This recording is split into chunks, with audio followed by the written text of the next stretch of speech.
Hey everybody.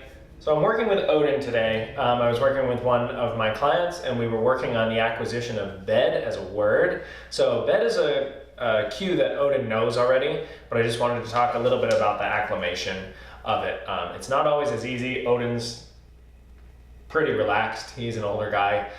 Working with puppies, it's a little bit harder, so the cues have to come a little bit faster and your timing has to be really, really good, especially when you're kind of acquiring a word. But dogs are one of the only species, or quite possibly the only species other than humans, that really understand pointing. So we can use that to our advantage, because if I'm going to point here, he's going to look where I'm pointing, because he understands human body language in that way, that we point at something and it means there's something there, especially because he's gotten food and things in the past if we've pointed at it, or it's been something interesting for him to look at. So, I mean, try pointing with a cat and see what happens. Probably nothing's gonna happen. Same thing with an alpaca. I don't wanna pick on cats. So I'm gonna start by just having a game of kind of get out and in and out and into the bed. And that's just a really good way. Once you are able to predict the behavior, this is when we start to label a cue. So right now, hi bud, I'm just gonna release him from, and I'm gonna show sort of the beginning stages of what a bed or acquisition of the word bed would look like. So I'm not gonna be using a word. Hi, bub. Okay. One. Yes. Go in. Yes. Good boy. Okay. Right there, it's in. Yes is the reward, and then out. If it's the first time, I can give him some food there. If it's breakfast time or dinner time, even better, I can give him a little handful of his food to sort of build value and show that this is a good place to be. So I'm going to release him there. Release him now, and then this would be sort of the next step, is once he understands where he's supposed to be, and I can predict what he's going to do. When I point at the bed, he's going to go to the bed. That's when I want to start labeling it, and it's when he gets into the bed, and you'll see that timing here. Bed. Yeah, good boy. Okay, go on out. Go in. Good boy. Nope, up. Nope. Bed. Yes, good boy.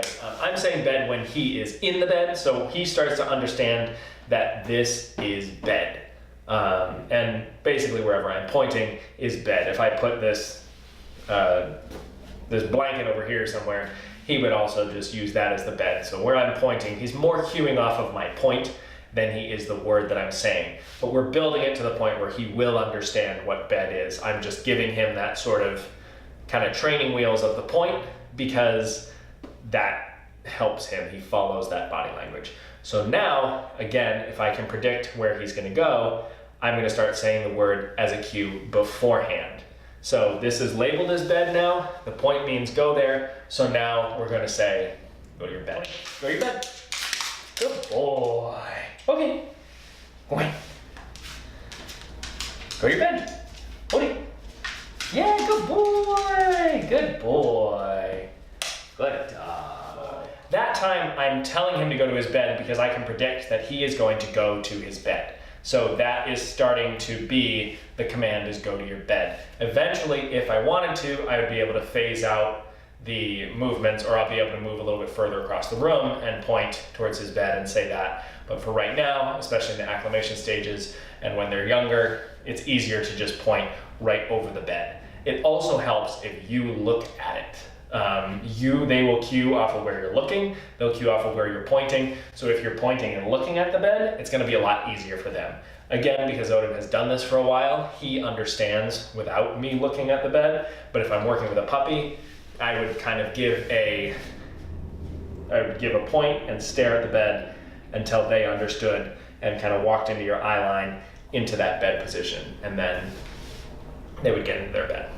So we can also build a duration of the bed, which is just the last thing that I want to talk about here, is if a puppy or someone or a dog that's acquiring this is not as excited to stay in their bed, there are things that you can do to sort of build the value of the bed, make it a place that they're kind of seeking out. So what I'm going to do is I'm going to have him go in the bed. I'm going to pretend he was a little puppy that didn't want to stay in the bed.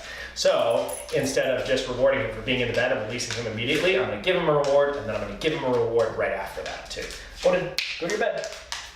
Good boy. So immediately reward here, and then I have a few more in my hand, and it would be reward, reward, reward. He's gonna wait a second, reward. This is probably when a little puppy or somebody that hasn't done this a while is gonna get really excited because they're getting food and they're not totally sure why they're getting food. And so you wanna keep giving them food while they're focused.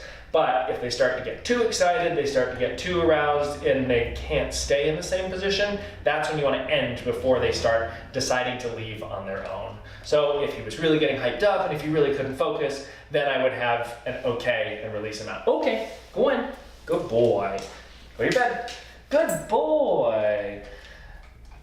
Good boy. So when he's done chewing, and then I would release before he got too excited to stay in. Now, he wants to stay in, he loves the bed, and he's a sleepy guy, but if this was a more excited, more rambunctious puppy, you would definitely see some breaking out and kind of looking for the behavior that was getting them the treats. But as long as they're being treated continuously in the bed, this is the place that they're going to seek out because they'll remember that they were fed only when they were in the bed.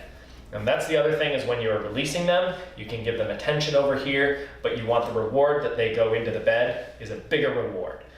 If that is attention for them is the bigger reward, and then food is a lesser reward, then you can do it. But just the higher motivator, the better treat, the better reward is given in the bed because we want to make this a place that they seek out.